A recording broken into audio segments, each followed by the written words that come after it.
जय जगन्नाथ हर हर शंभु आपण मानक मो चैनल रे स्वागत जनाऊँगी। आपण जदि मो चैनल टी को सब्सक्राइब करना सब्सक्राइब कर दिंतु।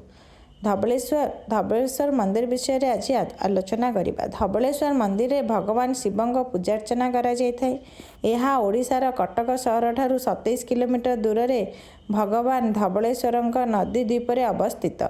महानदीर एक द्वीपरे अवस्थित यही मंदिरटी दशम और एकादश शताब्दीर प्रारंभ में निर्मित होइथिबा प्रस्तर खोदेइरु सुशोभित शांत परिवेश जो मंदिर अवस्थित समस्तंग मध्य आध्यात्मिक भावना को प्रेरणा देइथाय।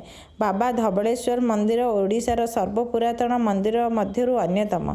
इतिहास कहूछि महाप्रभुଙ୍କ निवेदन करी जड़े चोर कला षंढ को धला षंढ परिणत करिथिला। एकादश शताब्दी रे गंगा शासक एक मंदिर निर्माण करथिले। ईश्वरंक पीठरे विभिन्न पर्वपर्वाणी पालित होइथाय। सेथि मध्यरु कार्तिक मासर बड़ ओषा पर्व अन्यतम। मकर संक्रांति महाशिवरात्रि श्रावण ओषा सोमवार एठारे पालित होइथाय। एही पर्व मानकरे लक्ष लक्ष श्रद्धालु पवित्र पीठरे एकत्रित हुअन्ति। एही दिन प्रतिवर्ष हजार हजार श्रद्धालु एही मंदिर दर्शन पाई आसीथांती। झुलंता पोल धवलेश्वर शिव मंदिर एक मुख्य आकर्षण। समस्त प्रकार श्रद्धालु और पर्यटकों पाई यह अन्यतम शांतिपूर्ण और आनंददायक अंचल।